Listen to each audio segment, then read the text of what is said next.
Meu nome é Leonardo Abib, sou trabalhador de saúde mental e torcedor do Esporte Clube Rio Grande, o Vovô. Virei torcedor do Rio Grande muito cedo ainda, né? Meados ali dos anos 90.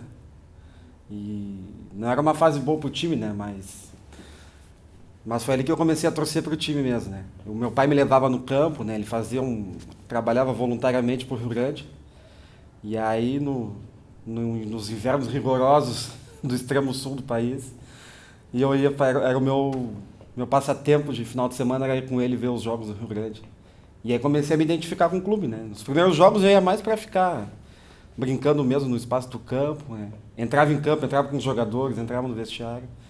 Então a partir dali acho que eu fui me identificando e fui me identificando como não me identificava com outros clubes, né? Então é ali que eu comecei a torcer. Então foi iniciozinho dos anos 90 ali. Dá para dizer que eu comecei a ver o Rio Grande na minha vida. Então, tô morando em Porto Alegre há um tempo, né? Então tento torcer, né, pelo meio virtual, né? Acompanhar o time nas redes sociais, né? Ajudar a torcida de alguma maneira, né? Já fui de torcida organizada, né, do Rio Grande, né? Quando eu estava morando na cidade. E agora tento ajudar mais à distância mesmo. E quando tem jogos aqui perto, eu costumo ir. Dou um jeito, vou. Ou então quando eu vou para Rio Grande visitar a família, eu também já me organizo, se tiver jogo, eu já me preparo para ir. Já aviso lá em casa, ó, tem jogo do Rio Grande, eu vou ir. Então, não me coloque em compromisso. Tem determinada hora do dia que eu vou estar lá. E é assim que eu vou torcendo, né? Esse foi um ano muito bom para nós. Foi um ano que, depois de mais de 50 e poucos anos, a gente conseguiu ganhar uma competição oficial novamente. Então o Rio Grande foi campeão do que a gente chama de Segundona Gaúcha, que seria a terceira divisão do Gauchão, né? Então o clube passou por um rebaixamento há 2 anos atrás, né? E esse ano ele foi campeão, né? Tanto é que a gente diz que a gente tem uma tríplice coroa simbólica, né? A gente é campeão das três divisões aqui do estado. A gente é campeão da Série A, da Série B e da Série C, né? E aí também já foi campeão do interior. Então, esse nosso momento é muito bom, né?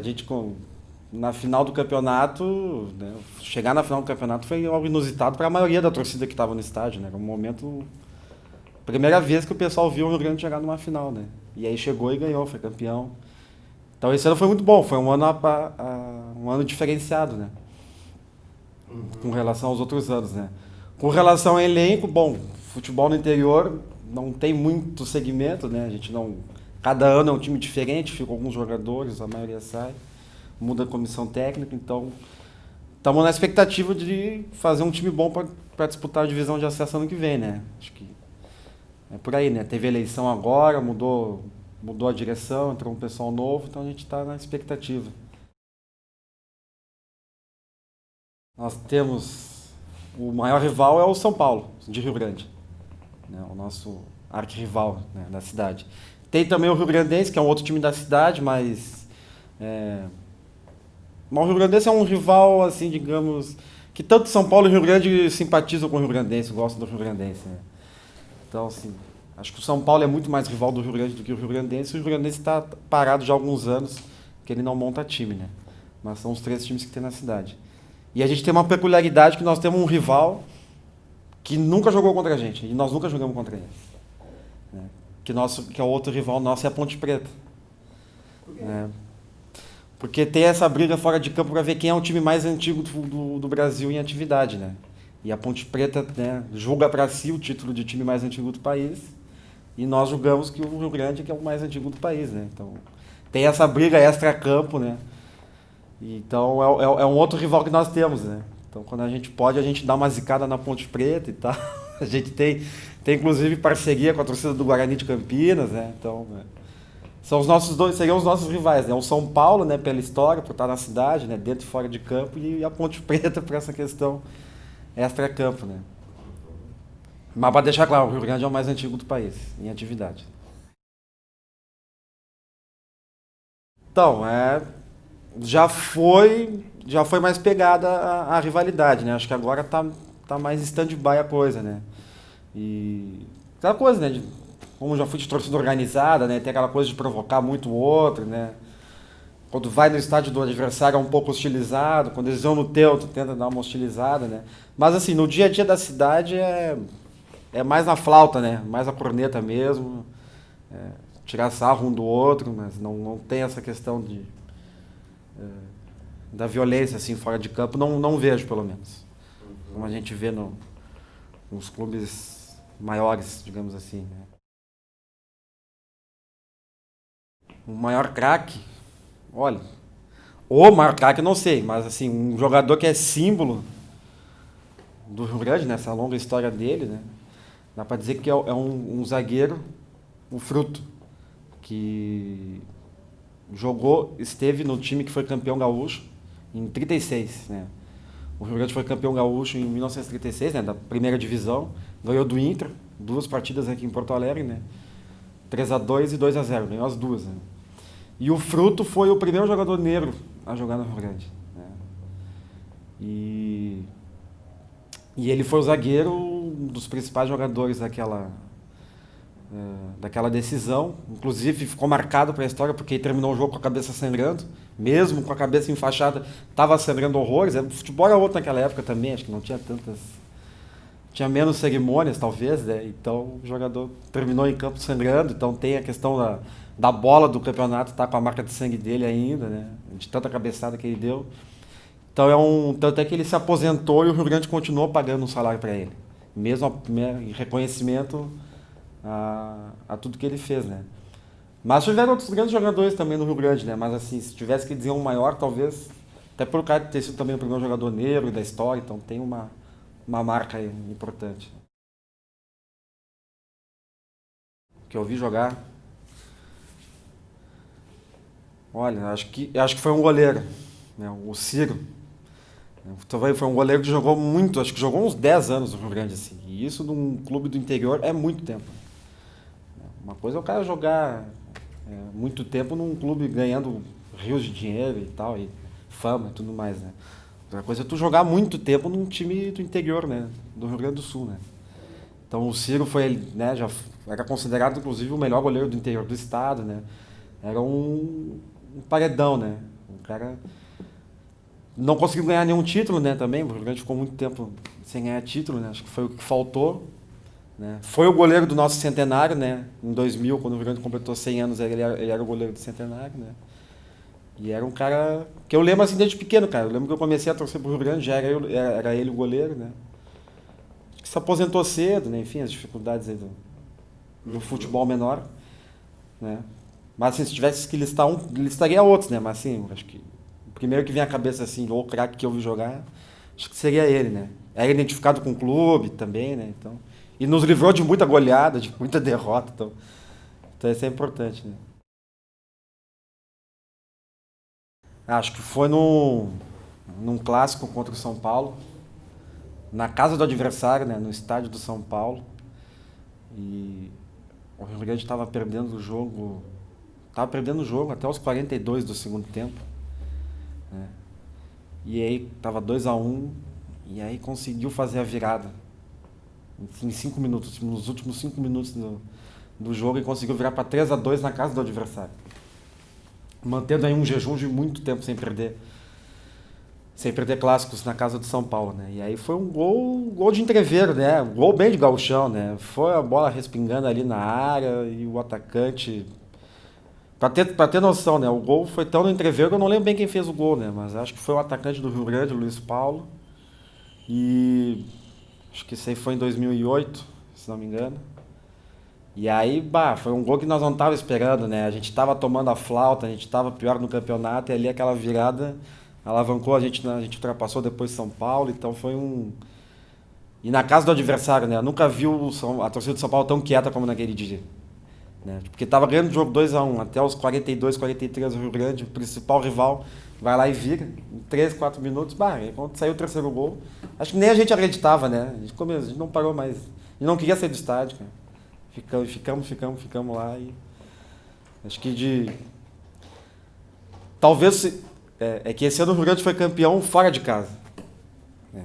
Talvez se eu tivesse visto a final em casa, né, talvez fosse o gol mais importante, né, que eu teria visto, né? Mas a final foi fora, eu não estava no jogo. Então acho que um gol seria esse aí, nessa virada histórica aí pra cima do rival. Pode ser desse ano, o time que foi campeão, então. Pode. Né? Luciano, Tainan, Gralac, Alexandre e Ednei. Aí no meio-campo, Pelezinho, Fabiano, Tássio e Michael. E o ataque é Fernandes e Michel. Uhum. E não, Michel, perdão. Fernandes e Léo Jacques. Michel é o 12º jogador que entrava sempre no segundo tempo. Campeão da terceira divisão do Gauchão esse ano, 2014, né? Que eu vi, né? Mas o maior título da história do Rio Grande é ser campeão da Série A em 1936, né? A gente foi ver um jogo, Rio Grande e Ipiranga de Erechim. Erechim fica aqui no norte do estado, né? E era um jogo de mata-mata, né? Então era uma competição do segundo semestre, né? Assim como tem a Copa do Brasil, né? Que todos os times de todas as divisões jogam, né? Aqui no segundo semestre a federação organiza uma Copa Rio Grande do Sul, sabe? Enfim, que aí os times da terceira, da segunda e da primeira se enfrentam, né? E o Rio Grande estava bem esse ano, né? Em 2009, né? Foi em 2009, né? Inclusive o ano da inauguração da iluminação, né? Então era um ano que nós estávamos, né, preparado para chegar bem no campeonato, né? Então a gente foi pro jogo decisivo, a gente tinha ganho o primeiro jogo em casa, 2-1, e a gente foi pro segundo jogo, e aí no segundo jogo foi uma pressão. Uma pressão do juiz, pressão do estádio, né? E nós ali também. E o Rio Grande estava se classificando, né? Não, o jogo estava indo pros pênaltis, né? Acho que até uns 40 do segundo tempo, o jogo estava indo pros pênaltis, estava 2-1, e aconteceu um terceiro gol numa posição duvidosa. Gol de quem? Do Ipiranga de Erechim. E aí, bom, o Rogue deu a classificação para eles, né? E aí o jogo já tinha tido várias questões de arbitragem duvidosas, né? Mas aí quando aconteceu o terceiro gol, cara, por algum motivo a gente entrou no campo. A gente deu aquela coisa de revolta coletiva ali, sem entender muito bem o que fazer. Aí tu quer ajudar o time, não sabe como, e aí um camarada da torcida deu um chute lá, abriu a porta do campo, e aí a gente começou a entrar no campo, aí entrou a polícia, nos tirou. Aí a torcida começou aquela coisa com a outra torcida também, aí a gente teve que ficar preso no estádio, não deixava a gente sair do estádio depois. Foi uma confusão, o jogo foi até acho que os 50 minutos e a gente foi eliminado, né? Mas foi uma situação inusitada, né? A gente teve na beira do campo. Se a gente entrasse no campo, não sei o que ia acontecer. Talvez o jogo não terminasse, o Rio Grande fosse punido depois, né? Mas é uma confusão, é uma briga que eu lembro assim que ficou marcado para nós, né? Uhum. Não chegou a ter, claro, brigas vias de fato assim, né? Mas teve essa questão com a segurança do estádio, essa coisa de querer parar o jogo e depois, né?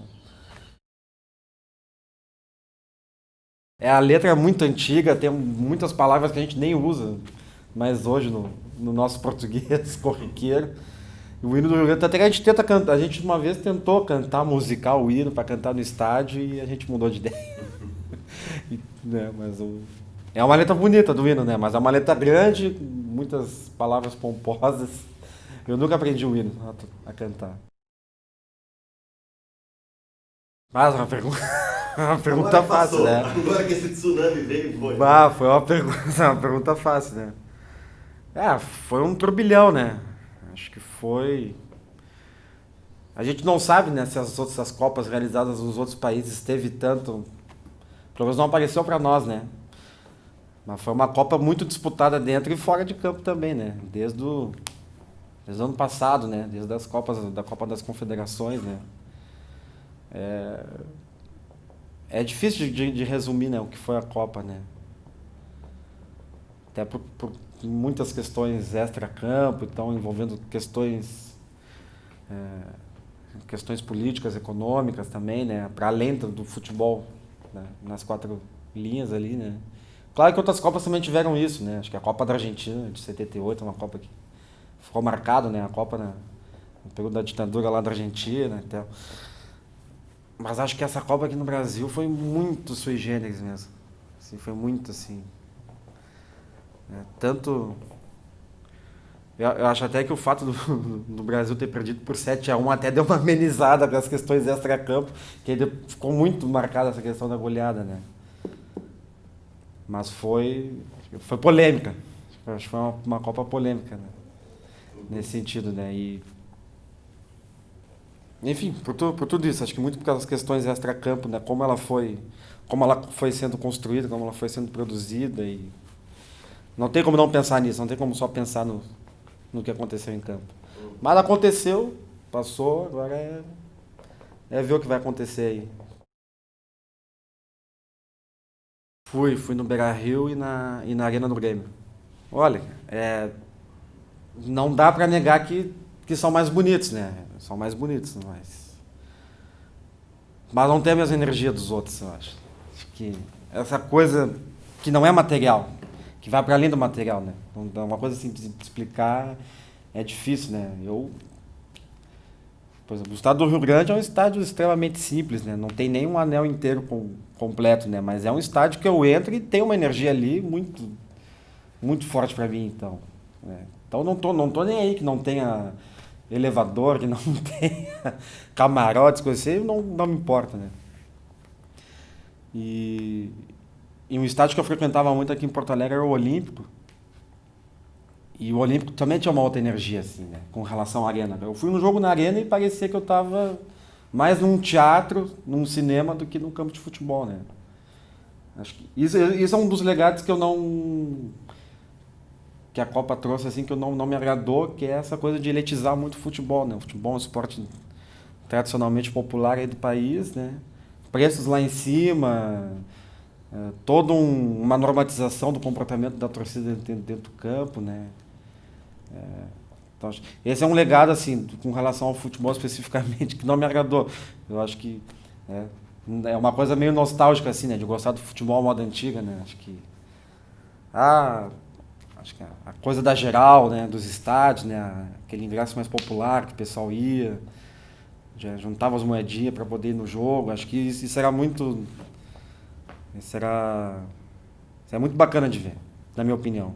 Agora, claro, não é querer ser contra essas questões dos avanços aí, da tecnologia. Os estádios são mais bonitos, de fato.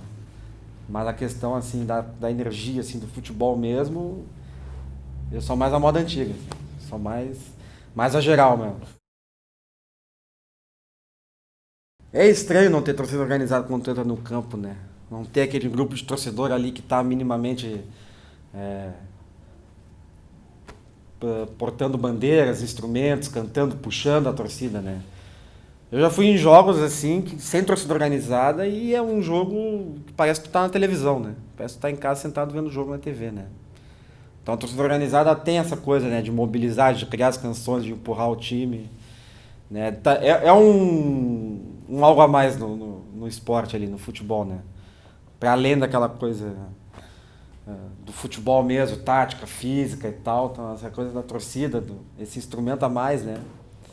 E muitas vezes eu ia pro jogo, ficava na torcida, nem via direito o jogo também, né? Porque se eu visse o jogo eu ia ficar muito nervoso. Então ficava ali, época que podia beber no estádio ainda, então a gente ficava bebendo, ficava, né, ali batucando e tal, bandeirão. Era até um jeito de eu ficar mais tranquilo no jogo, né? Agora, claro, a questão da torcida organizada tem essa questão do poder, né? Virou uma vitrine de poder, né? Para algumas pessoas, né? A profissionalização dos torcedores, então isso é um outro viés que tem que observar também, né? E, porque futebol é uma coisa que gira muito dinheiro, né? Então a torcida organizada, eu acho que tá passando por um momento assim meio que de crise de identidade, que tá deixando de ser algo só para torcer, apoiar o clube, para ser também uma questão de disputa de poder, né? Inclusive de querer decidir algumas coisas também no clube. Então tem muita coisa que está por detrás, essa coisa né, da torcida organizada ser financiada por alguns diretores e fora a questão da violência também, né? A questão das brigas, que por mais que o futebol seja algo apaixonante, acho que não é algo que tem que ser resolvido, né, na mão, né? Que é um problema que a gente tem visto com relação às torcidas organizadas, né? Mas é muito chato entrar no estádio e ver todo mundo parado, sentado, como se estivesse vendo pay-per-view. A torcida organizada no campo dá uma cor diferente, dá um som diferente. O racismo não é uma coisa que só tem no futebol, né? O futebol é mais um reflexo, é mais um lugar, uma arena que reflete o racismo que tem na sociedade, né? Tanto em nível cultural, quanto institucional, né? Quanto pessoal. E só que era um lugar meio que parece que o campo de futebol é o lugar do tipo, parece que é uma arena liberada para tu falar o que tu quiser, né?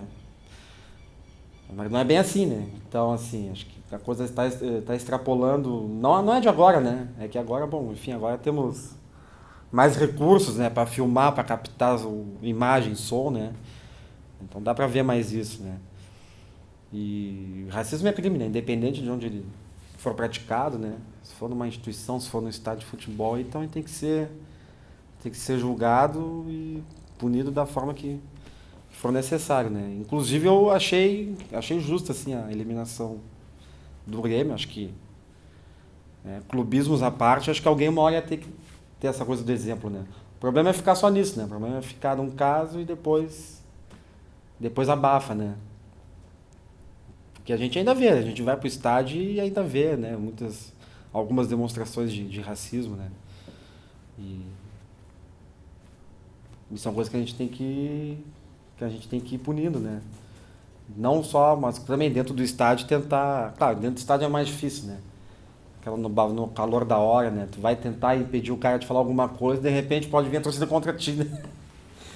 É esse tipo de coisa, né? Mas acho que é uma coisa que a gente tem que mudar culturalmente, não só no estádio, né? Mas no país como um todo, né? E acabar com essa história de que o estádio é o lugar do vale tudo, né? É que e inclusive me arrependo assim hoje, né? É uma coisa que eu tento me policiar, né? Eu tento ser um torcedor mais consciente dentro do estádio, né? Então, porque já, sim, no passado já falei muita coisa, então. E cada vez mais eu tenho me cuidado para ir pro estádio, né? Porque não precisa isso, né, cara? Acho que o esporte não. A questão não precisa desestabilizar o adversário, né? Falando essas, né, por meio do preconceito, né? Tu vai pro estádio para apoiar teu time, né? Uma coisa que me incomoda é que tem gente que vai pro estádio e não apoia o time, vai pro estádio mais para incomodar o outro, para desestabilizar o outro do que para apoiar o seu time, né? Ficar só na corneta, né? Para cantar uma música do time não canta, né? Mas para xingar o outro, para entoar insultos, né, ou racista, homofóbico, eles fazem. Então, isso é uma coisa que me incomoda um pouco em alguns torcedores que vão aos estádios aqui no Brasil. Então, acho que é uma coisa que a gente tem que se policiar enquanto nós mesmos e, bom, e as instituições têm que averiguar e punir também, né? Quem sabe talvez com mais punições, assim, a gente consegue dar uma diminuída, né? Pelo menos, Acho que mais ou menos por aí, né?